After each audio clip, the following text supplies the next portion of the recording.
జై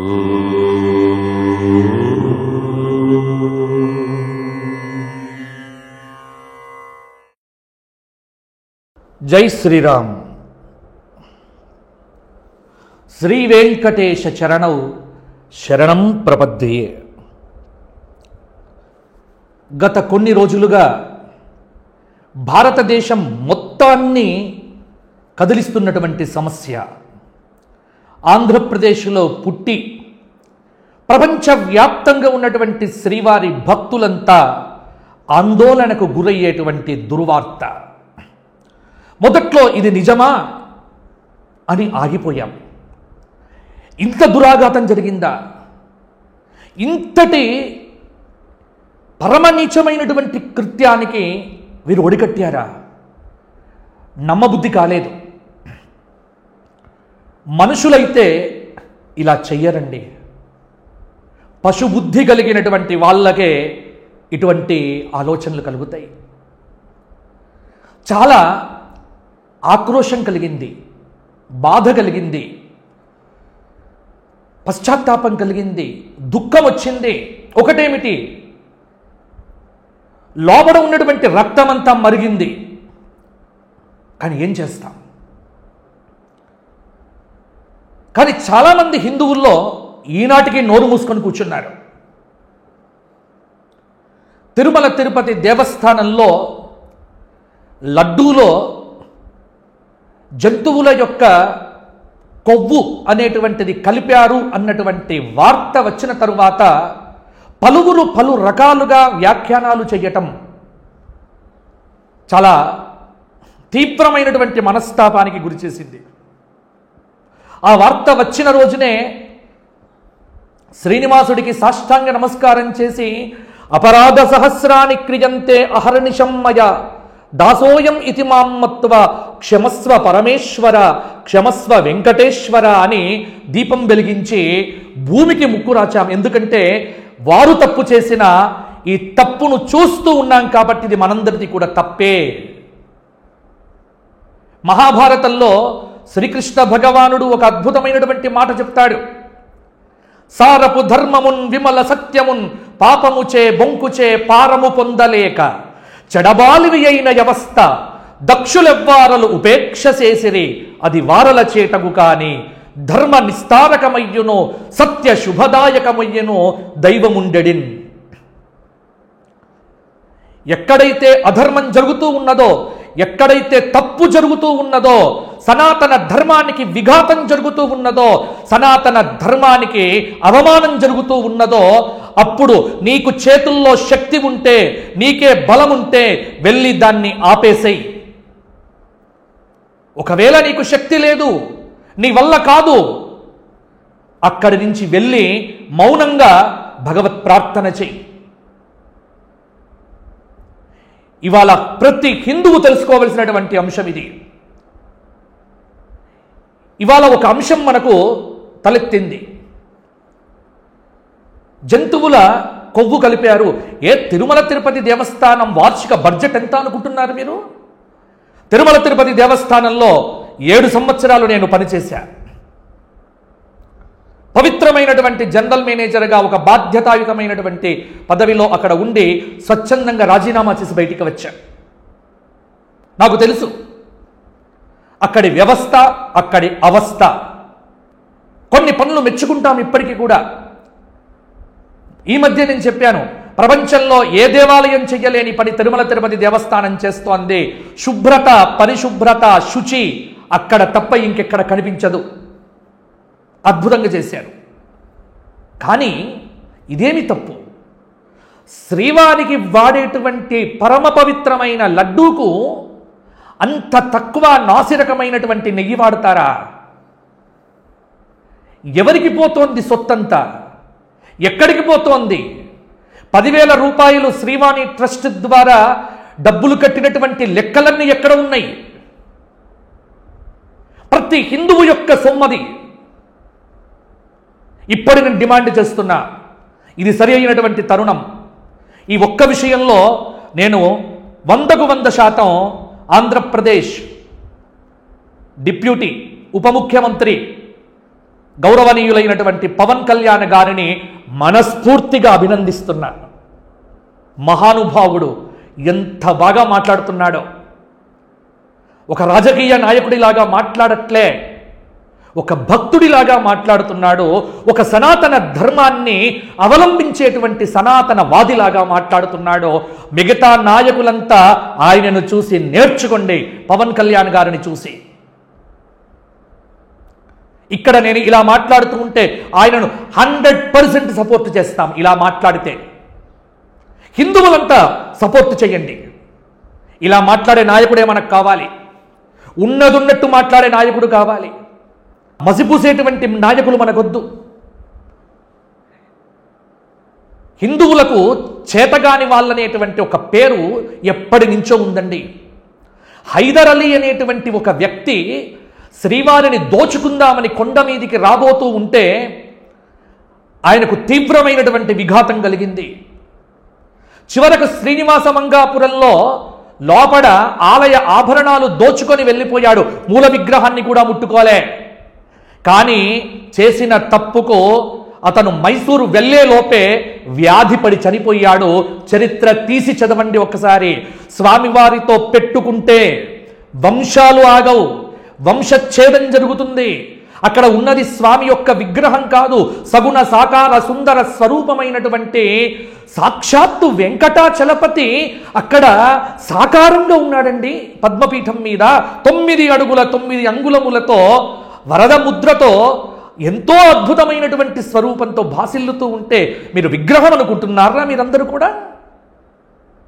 ఆయనకు తెలియదా? ఆయన కళ్ళు మూసుకున్నాడా? మనకు అవకాశం ఇస్తున్నాడు, మీరు బాగా ఉండండి అని.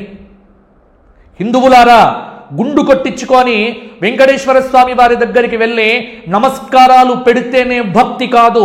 ఇటువంటి సమస్యలు వచ్చినప్పుడు పోరాటం చేసి మన హిందువుల హక్కులన్నీ కూడా సాధించుకునేటువంటి ఒక పోరాట పటిమ అనేటువంటిది ఇకనైనా ఏర్పరచుకోవాలి. రండి, లేవండి. తిరుమల తిరుపతి దేవస్థానంలో ఇప్పుడు నేను డిమాండ్ చేస్తున్నా, అన్య మతస్థులు ఎవరైతే ఉన్నారో వెంటనే వాళ్ళందరిని బయటికి పంపించేయండి. ఒక మసీదులో హిందువుని పెట్టుకుంటాడా ఉద్యోగానికి? ఒక చర్చిలో ఒక ఇతర మతస్థుని పెట్టుకుంటారా? చట్టంలో ఉన్నటువంటి కొన్నిటిని ఆసరా చేసుకొని ఇతర మతస్థులు పైకి మాత్రం ఏదో తెలియకుండా హిందూ మతం అవలంబిస్తున్నట్టుగా లోపల వారి వారి మతాలు అవలంబిస్తూ స్వామివారి యొక్క సొమ్ము తీసుకొని, స్వామివారి యొక్క జీతం తీసుకొని, స్వామివారి హుండీలోంచి డబ్బులు తీసుకొని జల్సాలు చేస్తూ చాలా ఆనందంగా ఉన్నారు. ఎవరైతే అన్యమతస్థులు ఉన్నారో పవన్ కళ్యాణ్ గారు మీకు ఒక విన్నపం చేస్తున్నాం, వెంటనే దయచేసి ఆ అన్యమతస్థులు ఎవరైతే ఉన్నారో వారందరినీ కూడా ఆంధ్రప్రదేశ్ దేవాదాయ ధర్మాదాయ కూడా తప్పు సార్, ఒక మాట చెబుతున్నా, దేవాదాయ ధర్మదాయ ఆ శాఖలో మార్పులు చెయ్యండి. మీ ఆలోచన అద్భుతమండి పవన్ కళ్యాణ్ గారు. సనాతన బోర్డు వెంటనే ఏర్పాటు చేయండి. భారతదేశంలో ముస్లింల కోసం వక్ఫ్ బోర్డు ఉన్నట్టుగా మనకు హిందూ బోర్డు ఎందుకు ఉండకూడదు? మేము మనుషులము కాదా? హిందుత్వం ధర్మం కాదా? ప్రకాష్ రాజు లాంటి నీచులైనటువంటి కుక్కలు మాట్లాడుతున్నారు ఇవాళకి కూడా. ఖబర్దార్, ఈ ప్రకాష్ రాజుకు చెబుతున్నాం, ఇంకోసారి హిందువుల జోలికి వచ్చి ఎప్పుడు కూడా హిందూ మతం మీద పడి ఏడవటమేనా నీ పని? ఏమనుకుంటున్నావు అసలు నువ్వు? హిందువులారా, వీడి సినిమాలన్నీ బహిష్కరించండి, తెలిసిపోతుంది ఒకటి. అంటే పైన వచ్చి పడతాడు హిందూ మతం మీద, హిందూ ధర్మం మీద. కుక్క అని తిట్టడానికి కూడా మాట రావట్లే. కుక్కకైనా విశ్వాసం ఉంటుంది, ఈ ప్రకాష్ రాజుకు విశ్వాసం ఉండదు. ఇవాళ నువ్వు బతుకుతున్నది మా అందరి సొత్తు వల్ల. మేము సినిమాలు చూస్తే నువ్వు బాగుంటున్నావు. హిందువులారా, ఇక నుంచి ప్రకాష్ రాజ్ అనేటువంటి వ్యక్తి ఏ సినిమాలో ఉంటే ఆ సినిమాను బహిష్కరించండి, తెలుస్తుంది సంగతి వెధవకు. ప్రతి వాడికి ఒక ఫ్యాషన్ అయిపోయింది హిందూ ధర్మాన్ని తిట్టడం, హిందూ ధర్మం మీద పడి ఏడవటం. మా లడ్డూలో తప్పు జరిగింది అని మాట్లాడటం తప్ప? ఇలా మాట్లాడే వాళ్ళను మీరు ట్రోలింగ్ చేస్తారా? హిందువులారా, కళ్ళు తెరవండి. ఈ దుశ్చర్యను ఖండించండి. ఇకనైనా సమయం వచ్చింది, స్వామివారిని కాపాడుకుందాం. సనాతన ధర్మానికి ఒక బోర్డు ఏర్పాటు చేయాలి. భారతదేశం మొత్తం ఆలయాల రక్షణ కోసం ఒక చట్టం తీసుకుని రావాలి. హిందూ ధర్మాన్ని అవలంబించేటువంటి వారందరికీ కూడా ఒక రక్షణ కవచాన్ని ఏర్పాటు చేయాలి. వక్ఫ్ బోర్డు లాగా హిందూ బోర్డును కూడా ఏర్పాటు చేయాలి అని తీర్మానాలు చెయ్యండి. ఒక్క మాట చెబుతున్నా, మొన్ననే ఆంధ్రప్రదేశ్ ప్రజలంతా బుద్ధి తెచ్చుకొని అద్భుతమైనటువంటి విజయం ఇచ్చినారండి. అందుకే ఆంధ్రప్రదేశ్ ప్రజలందరికీ మనస్ఫూర్తిగా శిరస్సు వంచి ధన్యవాదాలు చెబుతున్నా. ఎందుకంటే 2023లో ఒక వీడియోలో నేను కొంత కోప్పడ్డా మీ అందరి మీద. కానీ మీ అందరూ చేసిన పనికి నేను శిరస్సు వంచి మీకు నమస్కారం చేస్తున్నా. ఆంధ్రప్రదేశ్ ప్రజలందరికీ కూడా, ఆంధ్రప్రదేశ్ ప్రజల్లాగానే ఇక నుంచి దేశంలో ఉన్న ప్రజలందరూ కూడా తిరుగుబాటు చెయ్యండి. మూకుమ్మడిగా కలిసి హిందుత్వాన్ని బలపరిచేటువంటి నాయకులకే ఓట్లు వెయ్యండి. ఒక చోట ఏ పార్టీ వాళ్ళైనా హిందువులు 2-3 నిల్చుంటే ఒక్క హిందువుకే ఏకపక్షంగా ఓట్లు వేయండి. ఆ 3 నాయకులు ఏ పార్టీ వారికైనా చెందిన వారైనా సరే, అప్పుడు మనం దేన్నైనా సాధించుకోగలుగుతాం. ముందు ఓట్లు వేయటానికి ఇండ్ల నుంచి రండి. బొట్లు పెట్టుకోవడాలు, గుళ్ళకు వెళ్ళి గుండ్లు కొట్టించుకోవటాలు, ఇంట్లో స్తోత్రపారాయణాలు చెయ్యటమే హిందూ ధర్మం కాదు. ఇటువంటి సందర్భం వచ్చినప్పుడు క్షాత్రధర్మంతో పోరాటం చెయ్యటం, మన ధర్మాన్ని మనం కాపాడుకోవడం కూడా యథార్థమైనటువంటి ధర్మం. కాబట్టి ఈ దుశ్చర్యను మొత్తం మంది కూడా ఖండించి మీ ఇంట్లో దీపారాధన చేసి శివాపరాధ క్షమాపణ స్తోత్రం, వెంకటేశ్వర అపరాధ క్షమాపణ స్తోత్రాన్ని పారాయణం చేసి మీ సమీపంలో ఉన్న వెంకటేశ్వర స్వామి దేవాలయానికి వెళ్ళి హుండీలో మీకు తోచినటువంటి దక్షిణ వేసి స్వామివారిని క్షమాపణలు అడగండి. ప్రతి హిందువు వెళ్ళి అప్పుడైనా ఆ పాపం మనకు రాదు. ఇక నుంచి మార్పు వస్తుంది. మార్పు వచ్చేదాకా ఉద్యమం చేద్దాం. ఇక బోర్డు ఏర్పాటు చేస్తారు కదండి. ఇప్పుడు ఆ బోర్డులో సనాతన ధర్మవాదులనే పెట్టాలి. తిరుమల తిరుపతి దేవస్థానం బోర్డు రాజకీయ పునరావాస కేంద్రం కావద్దండి. దయచేసి పవన్ కళ్యాణ్ గారు, మీ మీద మాకు నమ్మకం ఉంది. మంచి వారిని పెట్టండి, ధార్మికులను పెట్టండి, సత్యవంతులను పెట్టండి, తాపత్రయం లేని వ్యక్తులను పెట్టండి. దయచేసి మా తిరుమల తిరుపతి దేవస్థానాన్ని కాపాడండి. దీనివల్ల ప్రపంచమంతా కూడా బాగుంటుంది. తిరుమల బాగుంటే ప్రపంచం బాగుంటుంది.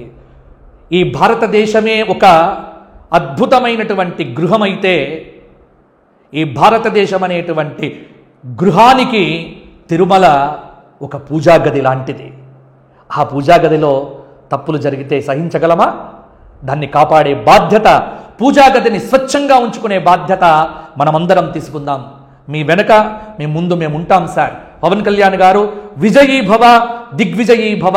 చంద్రబాబు గారు మీకు మంచి అవకాశం ఇచ్చారు భగవంతుడు ఈ వయస్సులో పదవి ఇచ్చి. కాబట్టి వృద్ధాప్యంలోనైనా ధర్మాన్ని ఆచరించి మీరు పుణ్యం కట్టుకోండి, మీ వంశాన్ని కాపాడుకోండి. మీకు సేవ చేసే అవకాశాన్ని, మీరు చిత్తూరు జిల్లాలో పుట్టడమే మీ అదృష్టం సార్. మీరు చిత్తూరు జిల్లాలో పుట్టారు కాబట్టి వెంకటాచలపతి రుణం తీర్చుకునే అవకాశం మీకు భగవంతుడు ఇచ్చాడు సార్. ఇప్పటికైనా నిష్పక్షపాతంగా బోర్డు ఏర్పాటు చేయండి. మీరేమిటో నిరూపణ చెయ్యండి. మీ వెనక మేము ఉన్నాం సార్. మీ అందరికీ కూడా మా ధర్మం కోసం మీరు పోరాడితే మేము తప్పకుండా మీ వెంట ఉంటాం. హిందువులందరి తరపున మేము చెబుతున్నాం సార్. కాబట్టి ఖచ్చితంగా పని చెయ్యాలని కోరుతూ, ఈ దుర్మార్గం చేసినటువంటి వ్యక్తులు ఎవరైతే ఉన్నారో వారందరూ పశ్చాత్తాపం చెందకపోతే సర్వనాశనం అవటం తథ్యం. జై శ్రీరామ్, జై శ్రీరామ్, జై శ్రీరామ్. ఓం నమో వెంకటేశాయ.